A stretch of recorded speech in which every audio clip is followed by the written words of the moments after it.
새벽 5시 낡은 22평 아파트에 부엌에서 영순 65세의 하루가 시작된다. 형광등 불빛 아래 드러난 그녀의 얼굴은 주름으로 가득하지만 묘하게도 평온한 미소를 띠고 있다. 부엌 바닥에는 오래된 요 한 장이 펼쳐져 있다. 영순의 잠자리다. 방은 3개지만 그녀에게 허락된 공간은 부엌 한 구석뿐이다. 주름진 손으로 쌀을 씻는다. 물이 차갑다. 겨울이 다가오고 있다. 영수는 40년 동안 같은 시간에 일어나 같은 일을 해왔다. 아침 6시 30분까지 밥, 국, 반찬 3가지를 준비하는 것. 단 한 번도 어긴 적이 없다. 어머니, 또 국에 파를 넣었어요? 몇 번을 말해야 알아들어요? 우리 수진이가 파 알레르기 있다고 했잖아요. 며느리 미정 38세의 날카로운 목소리가 새벽 공기를 가른다. 하이힐 소리가 부엌으로 다가온다. 영수는 고개를 숙인 채 같은 말을 반복한다. 미안하다 며느리. 깜빡했네. 미안해. 깜빡해요? 미정이 앞치마를 찬 영순의 어깨를 밀친다. 어제도 깜빡, 그저께도 깜빡. 치매 검사 받아야 되는 거 아니에요? 영수는 대답하지 않는다. 그저 국그릇을 들고 팔을 건져낸다. 손이 떨린다. 뜨거운 국물이 손등에 튄다. 하지만 영수는 소리내지 않는다. 오전 6시 30분 식탁에 가족들이 둘러앉는다. 아들 도현 40세는 구겨진 와이셔츠를 입고 나타난다. 그의 얼굴은 만성 피로에 찌들어 있다. 딸 수진 12세는 교복을 입고 고개를 숙인 채 앉는다. 그리고 영순만 서 있다. 식탁에는 4개의 의자가 있지만 영순이 앉는 것은 허락되지 않는다. 됐어, 드세요. 영순이 마지막 반찬을 올리며 말한다. 도현은 신문을 펼친다. 구인 광고란을 훑어본다. 3개월 전 회사에서 해고 통보를 받았다.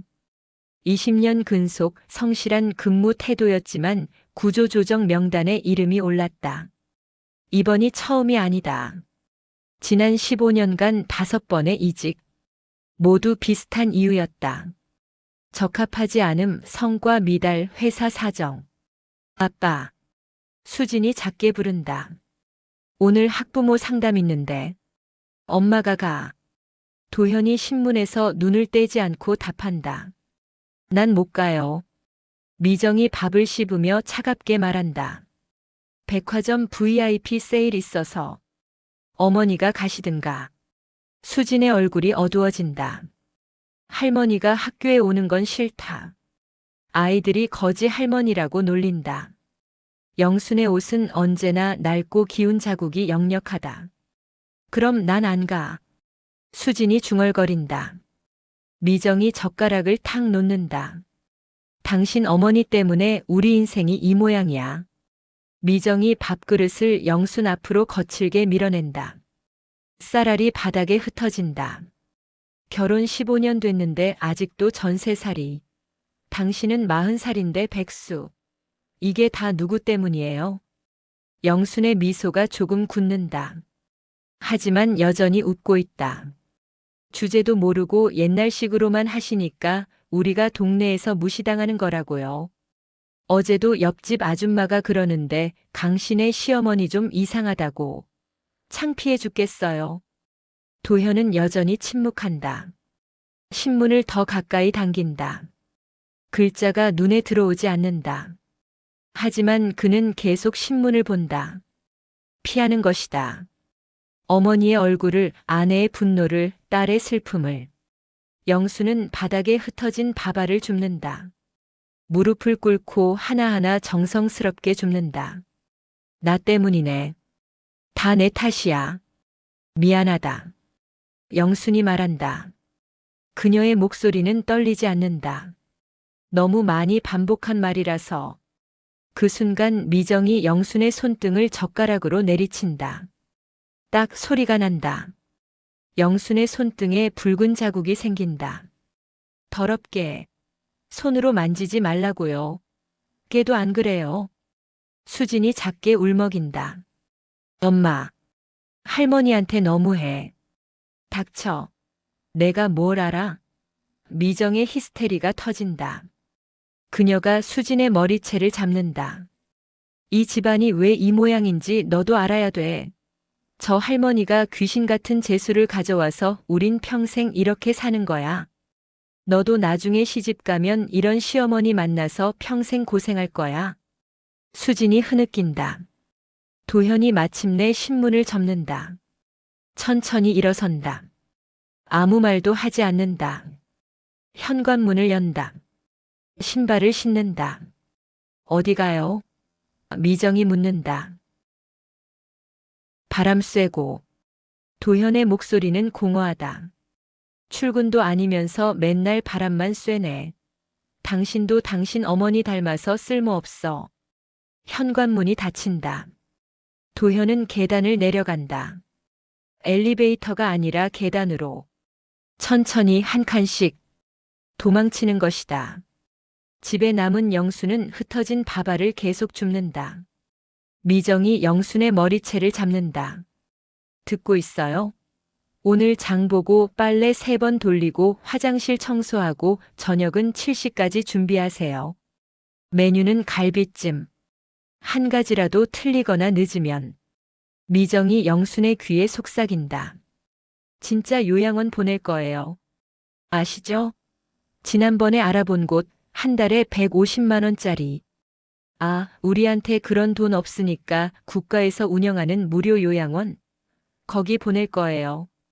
거기가 어떤 곳인지 아세요? 영순이 고개를 끄덕인다. 그리고 웃는다. 맞아도 모욕당해도 협박당해도 그녀는 늘 웃는다. 알았다. 7시까지 준비할게. 걱정하지 마라. 미정이 영순을 밀친다. 영순이 벽에 부딪힌다. 하지만 소리내지 않는다. 부엌에 홀로 남은 영순. 그녀는 창밖을 본다. 멀리 아들 도현이 아파트 단지를 빠져나가는 모습이 보인다. 구부정한 어깨. 절망적인 걸음걸이. 영순의 눈에 무언가가 스친다. 슬픔? 아니다. 결이다. 조금만 더 버티자. 영순이 중얼거린다. 곧 끝난다. 오전 10시 도현은 한강공원 벤치에 앉아 있다. 출근할 곳도 없는 남자. 휴대폰이 울린다. 대학 동기 재석이다. 도현아, 어제 연락 못 받았네. 무슨 일 있어? 아니, 그냥. 도현의 목소리는 기운이 없다. 야, 내가 우리 회사 인사팀 이사한테 너 추천했거든. 이번 주 안에 연락 올 거야. 면접만 잘 보면 100%야. 고맙다. 도현이 힘없이 답한다. 하지만 도현은 안다. 이번에도 안 될 것이라는 것을. 지난 15년이 그래왔으니까. 도현은 재석과의 통화를 끊고 오래된 노트를 꺼낸다. 그가 15년 동안 기록해온 실패일지. 2010년 3월 마이너스 정희와의 결혼 파기. 27세의 도현은 대학 동문회에서 만난 정희 재벌가 외동딸과 사랑에 빠졌다. 정희는 도현의 순수함과 성실함에 반했다. 1년간의 연애 끝에 프러포즈. 정희가 승낙했다. 양가 상견례까지 마쳤다. 결혼식 일주일 전. 정희의 아버지 대형 건설사 회장과 갑자기 결혼을 반대했다. 이유는 명확하지 않았다. 그저 적합하지 않다는 말뿐. 정희는 아버지를 설득하려 했지만 소용없었다. 아버지는 정희를 미국으로 유학 보냈다. 도현은 그날 어머니 영순이 정희 아버지를 만나러 갔던 것을 기억한다. 인사드리러 간다고 했다. 그리고 돌아온 어머니의 얼굴은 창백했다. 2013년 7월 마이너스 IT 스타트업 투자 무산. 32세 도현은 대학 후배들과 함께 AI 기반 교육 플랫폼 스타트업을 창업했다. 초기 버전이 성공적이었다. 사용자가 급증했다. 대형 벤처 캐피탈에서 50억 원 투자를 제안했다. 계약서에 도장을 찍기로 한 날 아침. 투자자로부터 전화가 왔다. 죄송합니다. 내부 사정으로 투자를 철회합니다. 이유를 물었지만 명확한 답은 없었다. 그저 리스크 관리 차원이라는 말뿐. 스타트업은 6개월 후 자금난으로 문을 닫았다. 그날도 어머니가 외출했다. 친구 만나러 간다고 했다. 하지만 영순에게 친구는 없었다. 2015년 11월 마이너스 해외 법인 설립 프로젝트 총괄 박탈. 35세 도현은 다니던 무역회사에서 베트남 법인 설립 프로젝트 총괄로 발탁되었다. 2년간 준비한 프로젝트. 성공하면 임원 승진이 확실했다. 출장 하루 전. 갑작스러운 인사 발표. 도현이 아닌 다른 팀장이 총괄이 되었다. 도현은 보직 해임. 이유는 조직 재편. 이상했다. 사장이 직접 도현을 칭찬했었다. 자네가 이번 프로젝트를 성공시키면 우리 회사의 미래가 달라진다고. 그런데 왜? 도현은 그날 회사 앞에서 어머니를 목격했다. 영순이 사장과 악수하는 장면. 뭔가 봉투 같은 것을 건네는 모습. 환각이라고 생각했다. 어머니가 왜 회사에? 2018년 4월 마이너스 승진 탈락 1차. 2020년 9월 마이너스 승진 탈락 2차. 2022년 11월 마이너스 승진 탈락 3차. 도현은 성실했다. 실수도 거의 없었다. 동료들도 다음은 내 차례라고 말했다. 하지만 매번 마지막 순간에 탈락했다. 이유는 항상 애매했다. 조금 더 경험을 쌓아라, 타이밍이 안 좋다, 다음 기회에. 그리고 매번 승진 발표 직전에 어머니가 어디론가 외출했다. 도현은 노트를 덮는다. 손이 떨린다. 설마 어머니가? 그는 고개를 젓는다. 말도 안 된다. 어머니가 왜 아들의 인생을 망치겠는가? 그건 미친 짓이다. 하지만 의심은 지워지지 않는다. 휴대폰이 또 울린다. 재석이다. 도현아, 큰일이다. 인사이사가 갑자기 마음을 바꿨대. 너 대신 다른 사람 뽑기로 했대. 도현의 얼굴이 굳는다. 왜? 면접도 안 봤는데? 그게 누가 너에 대해 안 좋은 얘기를 했나 봐. 자세한 건 나도 모르겠어. 미안하다, 형. 전화가 끊긴다. 도현은 벤치에서 일어난다. 집으로 돌아가야 한다. 하지만 발이 떨어지지 않는다. 그는 어머니의 방으로 가기로 결심한다. 아니, 어머니의 공간으로. 부엌 한 구석의 요 밑을. 거기서 진실을 찾아야 한다. 같은 시각 미정은 영순을 미행하고 있다. 영순은 시장에 간다고 했다. 하지만 그녀가 탄 버스는 시장 방향이 아니다. 미정은 세대 뒤 버스를 탄다. 이 할멈이 대체 어디 가는 거야? 미정이 중얼거린다. 미정이 영순을 의심한 것은 최근 일이 아니다. 결혼 초부터 뭔가 이상했다. 시어머니는 너무 조용했다. 너무 순종적이었다. 맞아도 웃고 욕을 먹어도 웃었다. 보통 시어머니들은 권력을 휘두르지 않나? 며느리를 쥐락펴락하지 않나? 하지만 영수는 달랐다. 마치 의도적으로 밑바닥에 머무르는 것 같았다. 그리고 도현의 실패. 15년간 반복되는 실패. 너무 정확했다. 너무 타이밍이 좋았다. 미정은 인터넷 카페에서 이상한 글을 봤다. 시어머니가 아들 인생을 고의로 망치는 경우. 댓글들은 대부분 말도 안 된다였지만 몇몇은 실제로 있는 일이라고 했다. 영순이 내린다. 강남역. 미정도 뒤따라 내린다. 영순이 고급 빌딩으로 들어간다. 미정은 숨죽이며 따라간다. 엘리베이터를 함께 탄다. 영수는 미정을 알아보지 못한다. 아니, 알아보지 못하는 척한다. 15층. DS그룹 투자본부. 미정의 심장이 뛴다. DS그룹. 도현의 회사가 이번에 계약하려던 투자사. 계약이 성사되면 도현은 팀장으로 승진하고 가족은 빚을 갚을 수 있고 수진이를 좋은 학교에 보낼 수 있었다. 영순이 투자본부로 들어간다. 미정은 화장실에 숨는다.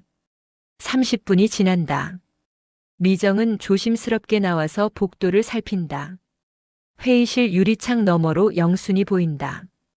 그리고 정장을 입은 중년 남성. DS그룹 투자이사 김철수. 미정이 휴대폰을 꺼내 동영상 촬영을 시작한다. 회의실 문이 열린다. 김철수가 영순과 함께 나온다. 어머님, 이렇게까지 하시는 게 맞습니까? 김철수의 목소리가 복도에 울린다. 강도현 팀장, 정말 능력 있는 분입니다. 이번 프로젝트는 그가 아니면 내 아들이 이번에 올라가면 죽어요. 영순의 목소리는 떨리지 않는다. 단호하다. 차갑다. 집에서 보던 그 순종적인 모습이 아니다. 미정이 숨을 죽인다. 계약 파주세요. 제가 보상은 하겠습니다. 영순이 가방에서 두툼한 봉투를 꺼낸다. 이건 계약금입니다. 한 달 후에 나머지도 드리겠습니다. 김철수가 봉투를 받는다. 안을 확인한다. 현금. 적어도 500만 원은 되어 보인다. 어머님. 하지만 이건 김철수가 난처해한다. 15년 전에도 부탁드렸습니다. 그때 베트남 프로젝트. 영순이 김철수의 눈을 똑바로 본다. 그때도 잘 해주셨잖아요. 이번에도 부탁합니다. 하지만 그때와 상황이 다릅니다. 이번엔 다른 이사들도 강 팀장을 추천하고 있어요. 제가 맡기 힘듭니다. 그럼 더 드리겠습니다. 영순의 목소리가 굳건해진다. 얼마가 필요하세요? 1천? 2천? 돈 문제가 아니라. 그럼 뭡니까? 영순이 김철수에게 한 걸음 다가선다. 제 아들이 성공하면 안 됩니다. 위로 올라가면 안 됩니다. 눈에 띄면 안 됩니다. 제발 부탁드립니다. 영순의 눈에서 눈물이 흐른다. 하지만 그녀는 울지 않는다. 그저 눈물만 흐를 뿐이다. 김철수가 한숨을 쉰다. 알겠습니다. 다음 주에 계약 취소 통보하겠습니다. 감사합니다. 영순이 고개를 깊이 숙인다. 정말 감사합니다. 미정은 믿을 수 없다는 표정으로 그 장면을 계속 촬영한다. 손이 심하게 떨린다. 영순이 복도로 나온다. 미정은 황급히 화장실로 숨는다. 영순이 지나간다. 미정은 문틈으로 영순의 뒷모습을 본다. 영순의 어깨가 떨린다. 그녀는 엘리베이터에 들어가고 문이 닫히자마자 무너진다. 벽에 기댄 채 소리 없이 운다. 미정은 화장실에서 나와 계단으로 뛰어내려간다. 로비에서 영순이 나오기를 기다린다. 5분 후 영순이 나온다. 그녀의 얼굴은 다시 평온하다. 눈물 자국도 없다. 마치 아무 일도 없었던 것처럼. 미정은 그 모습을 보며 소름이 돋는다. 저 할멈. 연기를 하고 있었던 거야. 15년 동안. 그날 저녁 7시. 도현에게 전화가 온다. DS그룹 김철수다. 팀장님 정말 죄송합니다만 계약이 무산되었습니다. 도현의 얼굴에서 핏기가 사라진다. 왜요? 어제까지만 해도 내부 사정입니다. 정말 죄송합니다. 전화가 끊긴다. 도현이 주저앉는다. 거실 바닥에 또다시 실패. 미정이 그를 본다. 영순이 부엌에서 설거지를 한다. 태연하게 아무렇지도 않다는 듯이. 미정은 확신한다. 이 모든 게 시어머니의 짓이라는 것을. 밤 11시. 도현은 소주를 마신다. 혼자. 어둠 속에서. 미정은 방에서 휴대폰 동영상을 반복해서 본다. 영순이 돈을 건네는 장면. 내 아들이 올라가면 죽어요라는 말. 미정의 분노가 끓어오른다. 15년. 15년 동안 이 집안이 가난했던 이유, 도현이 실패했던 이유, 수진이가 좋은 학교에 못 간 이유, 모두 저 할멈 때문이었다. 새벽 2시. 미정은 더 이상 참을 수 없다. 그녀는 영순의 방으로 간다. 아니, 부엌으로. 영순은 요 위에서 자고 있다. 미정이 형광등을 켠다. 영순이 놀라 깬다. 일어나요. 미정의 목소리가 집안을 울린다. 며느리. 영순이 눈을 비빈다. 미정이 영순의 요를 걷어찬다. 이 미친 할멈아. 일어나라고. 영순이 벌떡 일어난다. 미정이 휴대폰을 영순의 얼굴에 들이민다. 이게 뭐예요? 설명해봐요. 동영상이 재생된다. 영순이 김철수에게 돈을 건네는 장면. 영순의 얼굴이 굳는다. 당신이 우리 인생을 망쳐왔던 거예요? 미정의 목소리가 떨린다. 분노가 아니라 배신감 때문에. 15년 동안. 왜 그랬어요? 왜 당신 아들 인생을 망쳐요? 영수는 아무 말도 하지 않는다. 그저 미정을 조용히 바라볼 뿐이다. 말해요. 대답하라고. 미정이 영순의 멱살을 잡는다. 정신병자예요, 진짜? 아니면 우리한테 무슨 원한이라도 있어요? 소란의 도현과 수진이 깬다. 도현이 부엌으로 뛰어온다. 무슨 일이야? 도현이 미정을 말리려 한다. 미정이 도현에게 휴대폰을 보여준다. 당신도 봐. 당신 어머니가 뭘 했는지. 도현이 동영상을 본다. 처음엔 이해하지 못한다. 그러다 점점 얼굴이 창백해진다. 어머니, 이게 사실이에요? 도현의 목소리가 갈라진다. 영순이 고개를 끄덕인다. 그래. 왜요? 도현이 묻는다. 소리를 지르지 않는다. 그저 조용히 절망적으로. 왜 제 인생을? 왜 저를? 영수는 입을 열지 않는다. 말해요. 왜? 도현이 벽을 주먹으로 친다. 피가 난다. 15년. 아니 20년. 제 모든 실패가 어머니 때문이었어요. 영순이 고개를 끄덕인다. 눈물도 흘리지 않는다. 미쳤어. 도현이 주저앉는다. 정말 미쳤어. 미정이 휴대폰을 든다. 119를 누른다. 당신 뭐해? 도현이 묻는다. 뭐긴 뭐야? 신고하는 거지. 미정이 차갑게 답한다. 여보세요, 119요? 여기 치매 환자가 있는데요. 망상 증세가 심해서 가족을 해치고 있어요. 주소는? 여보, 안 돼. 도현이 휴대폰을 빼앗으려 하지만 미정이 그를 밀친다. 가만 있어.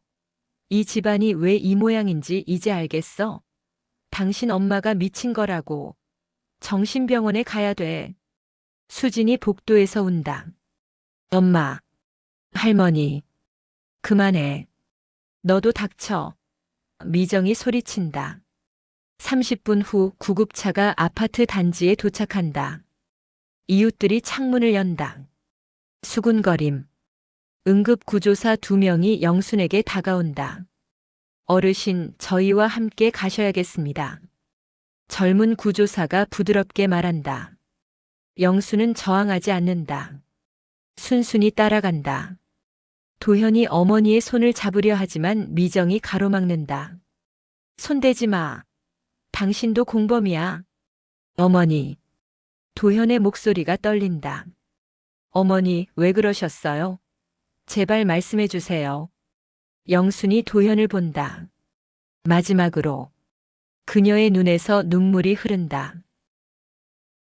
미안하다. 영순이 작게 말한다. 정말 미안해. 미안하다는 게 대답이에요? 왜요? 영순이 입술을 떤다. 무언가 말하려 하지만 결국 침묵한다. 구조사들이 영순을 들것에 눕힌다. 필요 없지만 프로토콜이다. 살아라. 영순이 마지막으로 속삭인다. 제발, 살아만 있어라. 뭐라고요? 도현이 다가가려 하지만 구조사가 막는다. 구급차 문이 닫힌다. 사이렌이 울린다. 붉은 불빛이 아파트 벽을 훑는다. 도현이 구급차를 쫓아 뛰지만 이미 늦었다. 차는 사라진다. 도현이 그 자리에 선 채 무너진다. 무릎을 꿇는다. 소리 없이 운다. 미정이 집으로 돌아간다. 수진이 방에서 흐느낀다. 그날 밤 새벽 4시. 도현의 회사에 검찰 수사관들이 들이닥친다. 도현의 상사로부터 전화가 온다.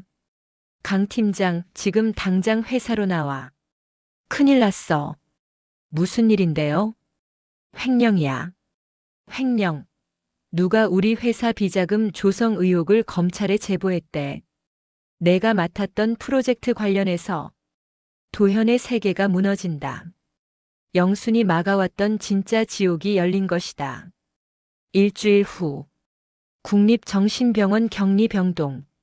도현은 유리창 너머로 어머니를 본다. 영수는 환자복을 입고 의자에 앉아 있다. 그녀의 머리는 산발이고 얼굴은 수척하다. 어머니. 도현이 수화기를 든다. 영순도 수화기를 든다. 하지만 말하지 않는다. 왜 그러셨어요? 제발 말씀해 주세요. 도현의 목소리는 간청이다.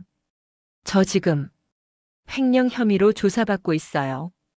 회사에선 해고됐고, 집엔 빚쟁이들이 찾아오고, 수진이는 학교에서 왕따 당하고, 영순의 눈에서 눈물이 흐른다.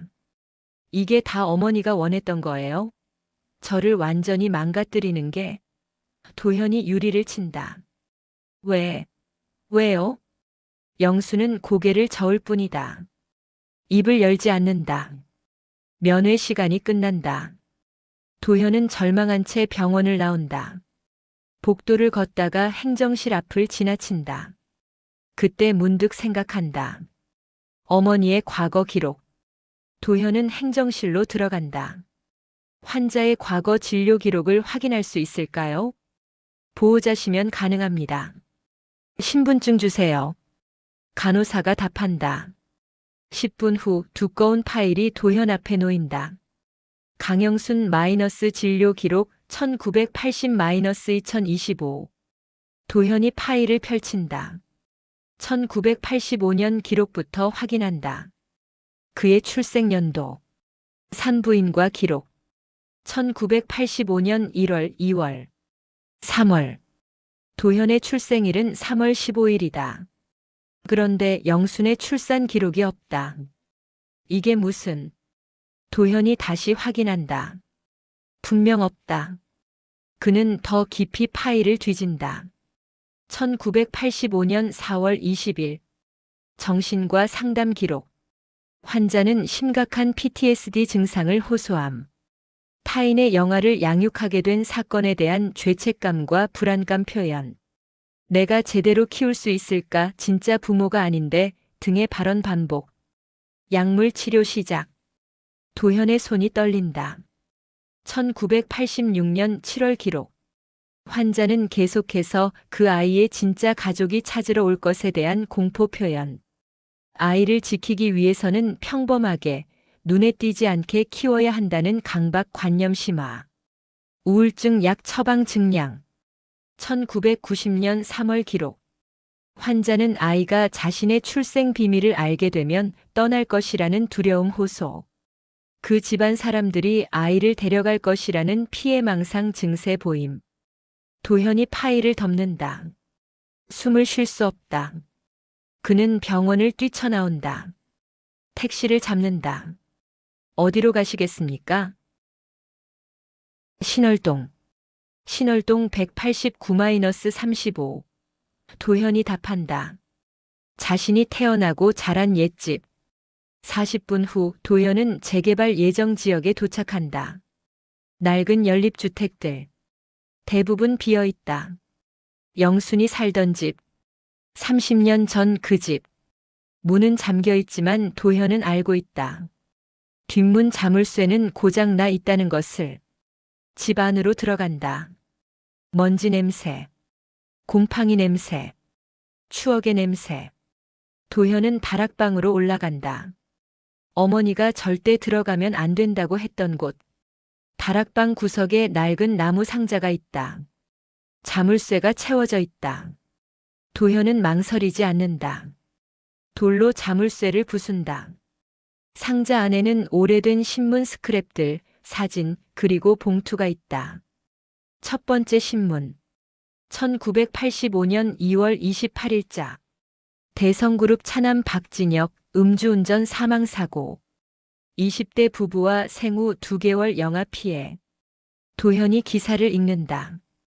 지난 27일 밤 11시 강남대로에서 대성그룹 박종훈 회장의 차남 박진혁 당시 35세의 몰던 외제차가 신호 대기 중이던 소형차를 들이받았다. 이 사고로 소형차에 타고 있던 김상호 29세 씨와 그의 아내 이혜진 27세 씨가 현장에서 사망했다. 뒷좌석에 있던 생후 2개월 영아는 기적적으로 생존했으나 중상을 입었다. 박진혁은 사고 당시 혈중 알코올 농도 0.15%의 만취 상태였던 것으로 알려졌다. 다음 스크랩. 3월 2일자. 대성그룹 뺑소니 사고 유족에게 전례 없는 거액 보상. 형사처벌은 대성그룹이 지난 27일 발생한 음주운전 사망사고 유족에게 50억 원의 보상금을 지급하기로 했다고 밝혔다. 하지만 가해자인 박진혁에 대한 형사처벌은 합의로 마무리될 것으로 보여 논란이 일고 있다. 사망한 부부의 유일한 혈육인 생후 2개월 영아는 현재 병원에서 치료를 받고 있으며 향후 양육 문제가 대두될 전망이다. 3월 15일자 신문. 뺑소니 유아 민간인에게 입양. 대성그룹 책임 완수. 대성그룹은 지난달 사고로 부모를 잃은 영아를 민간인에게 입양 조치했다고 밝혔다. 입양자는 강영순 당시 25세 씨로 대성그룹 측은 아이의 안정적인 성장을 위한 최선의 조치라고 설명했다. 도현의 손이 떨린다. 숨을 쉴 수 없다. 그는 사진을 본다. 젊은 영순이 갓난아기를 안고 있다. 아기는 온몸에 붕대를 감고 있다. 사진 뒷면에 펜으로 쓰인 글. 1985년 3월 15일. 도현아, 엄마가 너를 지켜줄게. 그 집안 사람들이 너를 이용하고 버리는 일은 절대 없게 할게. 약속해. 도현이 무너진다. 바닥에 주저앉는다. 그는 영순의 친아들이 아니었다. 그는 재벌가의 뺑소니 사고로 부모를 잃은 고아였다. 그리고 영수는 돈을 받고 그를 맡은 여자였다. 하지만 왜 영수는 그의 인생을 망쳤을까? 도현은 봉투를 연다. 안에는 은행 통장 사본들이 있다. 1985년부터 2010년까지 매달 500만 원씩 입금. 입금자는 대성그룹 박진혁. 도현은 모든 퍼즐이 맞춰지는 것을 느낀다. 그리고 마지막 편지. 2010년 3월 도현이 정희와 결혼하려 했던 그때 쓰인 편지. 도현아, 오늘 내 결혼을 막았다. 정희 아버지한테 거짓말을 했다. 내가 재벌가 사생아라고 나중에 재산 문제가 생길 거라고. 미안하다. 정말 미안하다. 하지만 내가 정희와 결혼하면 그 집안과 연이 닿으면 대성그룹 사람들이 너를 찾아낼 거야. 그들은 너를 이용할 거야. 내 출생 비밀을 덮기 위해서 혹은 협박하기 위해서. 그래서 막았어. 앞으로도 막을 거야. 내가 성공하면 안 돼. 유명해지면 안 돼. 눈에 띄면 안 돼. 평범하게, 가난하게, 초라하게 살아야 해. 그래야 살아. 마이너스 엄마가. 도현이 편지를 가슴에 안고 온다. 40년. 영수는 40년 동안 그를 지켜왔다. 그리고 그 대가는 미움이었다. 도현은 병원으로 달려간다. 면회 시간이 아니지만 상관없다. 간호사들을 밀치고 영순의 병실로 뛰어든다. 어머니, 도현이 영순을 붙잡는다. 영순이 놀라 깬다. 도현을 본다. 그의 손에는 편지들과 신문 스크랩이 있다. 찾았구나. 영순이 작게 말한다. 네. 찾았어요. 다 알았어요. 도현의 눈에서 눈물이 쏟아진다. 어머니, 제가. 영순이 도현의 손을 잡는다. 처음으로 편안한 표정을 짓는다. 들켰네. 40년 만에. 영순이 웃는다. 진짜 웃음이다. 왜 말 안 하셨어요? 왜요? 도현이 영순의 손을 붙잡는다. 내가 알면. 영순의 목소리가 떨린다. 그 집안이 널 이용할까봐. 박진혁은 내가 자라서 자기 죄를 폭로할까봐 두려워했어. 그래서 널 해외로 보내려 했지. 교육시킨다는 명목으로. 영순이 도현의 얼굴을 어루만진다. 처음엔 나도 돈 때문에 너를 맡았어. 매달 500만 원. 25살 미혼모한테는 큰 돈이었거든. 하지만 너를 키우면서 내가 내 품에서 처음 웃었을 때 진짜 내 아들이 되었어. 영순의 눈에서 눈물이 흐른다. 내가 10살 때 박진혁이 사람을 보냈어. 이제 아이를 데려가겠다고. 미국으로 보내서 교육시키고 나중에 그룹의 꼭두각시로 만들겠다고. 나는 안 된다고 했지. 그랬더니 협박했어. 그럼 사고로 처리하겠다고. 도현이 숨을 헐떡인다. 그날 밤 나는 결심했어. 너를 무능하게 만들기로. 성공하지 못하게. 눈에 띄지 않게. 영순의 목소리가 굳건해진다. 내가 정이랑 사귈 때 정말 행복해 보였어. 너를 진심으로 사랑하는 여자를 만난 거야. 하지만 정이 아버지는 재벌가랑 연이 있는 사람이었어. 결혼하면 결국 박진혁 귀에 들어갈 거였어. 그래서 막았어. 정이 아버지한테 찾아가서 거짓말했지. 이 아이는 재벌가 사생아다. 나중에 재산 다툼 생긴다고. 도현이 고개를 흔든다. 아니에요.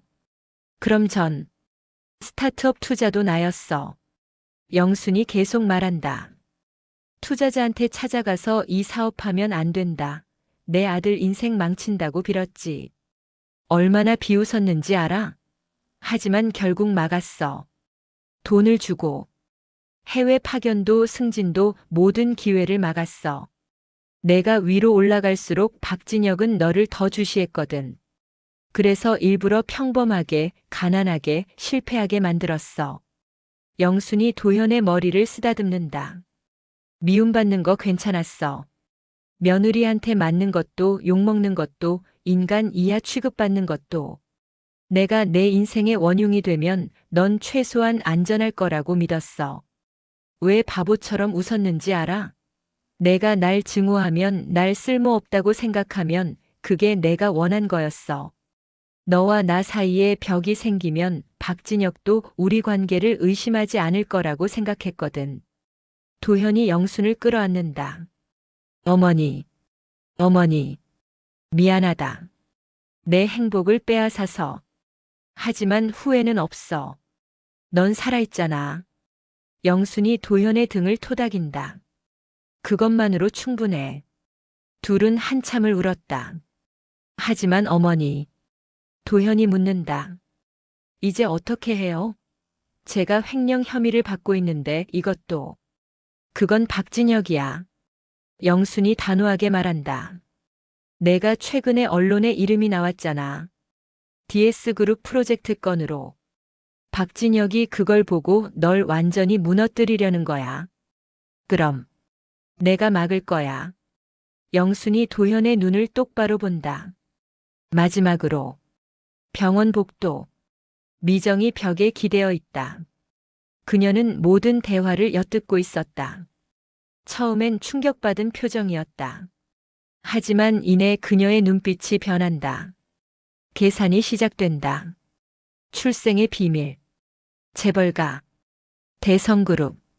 미정은 스마트폰을 꺼내 검색한다. 대성그룹 박진혁. 수천 개의 기사가 뜬다. 대성그룹 현 회장. 자산 3조 원. 미정의 입꼬리가 올라간다. 집으로 돌아온 미정과 도현. 도현은 지쳐 쓰러진다. 여보. 미정이 도현의 손을 잡는다. 목소리가 부드럽다. 내가 잘못했어.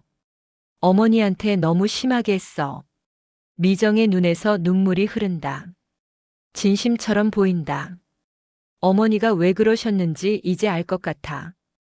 당신을 지키려고. 우릴 지키려고. 미정이 도현을 껴안는다. 도현이 놀란다. 당신이 이해해줘? 응. 어머니를 퇴원시키자. 우리가 모시고 살면서 잘해드리자. 미정이 미소 짓는다. 도현이 고개를 끄덕인다. 고마워. 당신이 이해해줘서. 그날 밤 도현이 잠든 후 미정은 베란다로 나간다. 휴대폰을 꺼낸다. 인터넷 검색 대성그룹 본사 전화번호. 전화를 건다. 여보세요, 대성그룹입니다. 박진혁 회장님과 통화하고 싶은데요. 중요한 정보가 있습니다. 무슨 정보신데요? 강도현에 대해서요. 40년 전 그 사고. 그 아이가 누구인지 알려드릴 수 있습니다. 침묵. 잠시만 기다려주세요. 10분 후 낮고 권위 있는 목소리가 들린다. 나는 박진혁이요. 누구시오? 강도현의 아내입니다. 회장님께 제안이 있습니다. 듣고 있소. 강도현이 40년 전 사고의 그 아이라는 증거가 있습니다. DNA 샘플, 의료 기록, 그리고 강영순이 남긴 모든 문서. 관심 있으세요? 박진혁의 숨소리가 거칠어진다. 얼마를 원하오? 10억. 미정이 단호하게 말한다. 내일 만납시다. 장소는 내가 정하겠소. 다음 날 미정은 고급 호텔 프레지덴셜 스위트룸에서 박진혁을 만난다. 박진혁 68세은 백발이지만 여전히 날카로운 눈빛을 가진 노인이다. 증거를 보여주시오. 박진혁이 말한다. 미정이 파일을 건넨다. 영순의 의료 기록 사본, 신문 스크랩 사본, 그리고 도현의 머리카락 DNA 샘플. 박진혁이 파일을 검토한다. 그의 손이 미세하게 떨린다. 확실하오? 100%입니다. 강영순 본인에게 직접 들었습니다. 박진혁이 수표를 꺼낸다. 10억 원. 여기 있소. 하지만 조건이 있소. 뭡니까? 강도현을 완전히 무너뜨려 주시오. 사회적으로, 정신적으로. 박진혁의 눈이 차갑게 빛난다. 그가 나를 위협할 수 없을 정도로. 할 수 있겠소? 미정이 수표를 받는다. 물론이죠. 어렵지 않습니다. 2주 후. 도현은 검찰에 소환된다. 횡령 혐의. 증거가 쏟아진다. 조작된 서류, 위조된 계좌 내역. 강도현 씨 인정하십니까? 아닙니다. 전 한 적 없어요. 하지만 증거는 완벽하다. 너무 완벽하다. 언론이 달려든다. 재벌 뺑소니 유아 40년 후 횡령범으로. 대성그룹 회장 박진혁의 숨겨진 치부 드디어 수면 위로. 회사에서 해고된다. 집에는 협박 전화가 빗발친다. 수진이는 학교에서 왕따를 당한다. 내 아빠 범죄자야. 내 할머니 미친 사람이야. 도현은 무너진다. 정신과 상담을 받기 시작한다. 약을 먹는다. 하지만 소용없다. 미정은 수표를 환전하고 조용히 이혼 서류를 준비한다. 병원 침대에 누운 영수는 뉴스를 본다. 아들의 무너진 얼굴. TV 화면 속 도현은 기자들에게 둘러싸여 있다. 할 말씀 있으세요? 죄송합니다. 횡령 사실을 인정하십니까? 아닙니다. 하지만 영순의 눈에서 눈물이 흐른다. 내가 막아줄 수 없구나. 영순이 중얼거린다. 그날 밤 영순의 건강이 급격히 나빠진다. 암이었다. 말기. 의사가 도현을 부른다. 보호자분, 환자분이 며칠 남지 않으셨습니다. 도현이 무너진다. 6개월 후. 검찰청 브리핑룸. 기자들로 가득하다. 대성그룹 박진혁 회장을 뇌물, 횡령, 살인 은폐 혐의로 구속했습니다. 카메라 플래시가 터진다. 40년 전 음주운전 사망사고를 은폐하고 피해 유아를 협박 감시했으며 최근에는 무고한 시민을 범죄자로 조작한 정황이 포착되었습니다. 제보자는 누구입니까? 검사가 서류를 펼친다. 고 강영순 씨입니다. 그녀는 생애 마지막 날 40년간 수집한 모든 증거를 검찰에 제출했습니다. 영수는 죽기 일주일 전 변호사를 불렀다. 이 모든 걸 검찰에 전달해 주세요. 그리고 이 편지는 내 아들에게. 왜 진작하지 않으셨습니까? 아들이 안전할 때까지 기다렸어요. 이제 더 이상 박진혁이 아들을 해칠 수 없을 만큼 모든 게 무너졌으니까요. 도현의 혐의는 모두 무죄로 밝혀진다. 조작된 증거였다는 것이 드러난다. 하지만 도현은 모든 것을 잃었다. 직장, 아내, 명예, 건강. 미정은 10억 원을 챙겨 해외로 도망쳤다. 이혼 서류만 남기고 딸 수진만이 아버지 곁에 남았다. 늦가을 비가 내리는 날. 서울 외곽의 작은 공동묘지. 영순의 장례식. 참석자는 도현과 수진 단 둘뿐이다. 도현이 무릎을 꿇는다. 비석에는 간단한 글귀. 강영순 1960-2025. 누군가의 진짜 어머니. 도현이 영순의 유품 상자를 연다. 안에는 40년간 모아온 도현의 사진들이 가득하다. 첫돌 사진. 영순이 도현을 안고 웃고 있다. 초등학교 입학식. 영순이 도현의 손을 잡고 있다. 중학교 졸업식. 영순이 도현의 어깨에 손을 얹고 있다. 대학 합격 통지서를 든 도현. 옆에서 영순이 박수치고 있다. 모든 사진에서 영순은 웃고 있다. 진짜 웃음으로. 그리고 마지막 편지. 봉투에는 도현에게라고 쓰여 있다. 도현이 떨리는 손으로 편지를 펼친다. 도현아, 이 편지를 읽을 때쯤이면 난 없겠지. 미안하다. 엄마 노릇 제대로 못해서 40년 동안 내 인생을 망쳤어. 내가 성공하는 걸 막았고, 내가 사랑하는 사람과 헤어지게 했고, 내가 꿈꾸던 삶을 빼앗았어. 하지만 후회는 없어. 넌 살아있잖아. 숨 쉬고 웃고 울고 내 딸을 사랑하잖아. 40년 전 사고로 부모를 잃은 내가 내 품에 왔을 때 난 두려웠어. 내가 이 아이를 키울 수 있을까? 하지만 내가 처음으로 내 손을 잡았을 때 결심했어. 이 아이의 진짜 엄마가 되겠다고. 세상은 내게 잔인했어. 넌 부모를 잃었고 재벌가의 장기말이 될 뻔했고 가짜 인생을 강요받았지. 하지만 나는 내게 한 가지를 줄 수 있었어. 생명. 내가 살아 숨 쉴 수 있게 하는 것. 그 대가가 미움이어도 괜찮았어. 내가 날 증오해도 무시해도 버려도 넌 살아있었으니까. 미움받아도 살게 하는 게 어떤 어머니의 마지막 역할이다. 도현아, 이제 자유로워. 박진혁도 없고 나도 없고 과거도 없어. 내 딸 수진이를 잘 키워. 내가 너를 사랑한 것처럼 너도 수진이를 사랑해줘. 그리고 가끔, 아주 가끔 날 용서해줘. 사랑한다, 아들아. 진짜로. 처음부터 끝까지. 마이너스 엄마가. 도현이 편지를 가슴에 안는다. 비가 내린다. 그의 어깨가 떨린다. 어머니. 도현이 목이 메어 말한다. 사랑합니다. 정말 사랑합니다. 수진이 아버지 옆에 무릎을 꿇는다. 작은 손으로 아버지의 등을 토닥인다. 아빠, 할머니 사랑하셨대. 알아. 이제야. 이제야 알았어. 도현이 흐느낀다. 빗속에서 도현은 한참을 운다.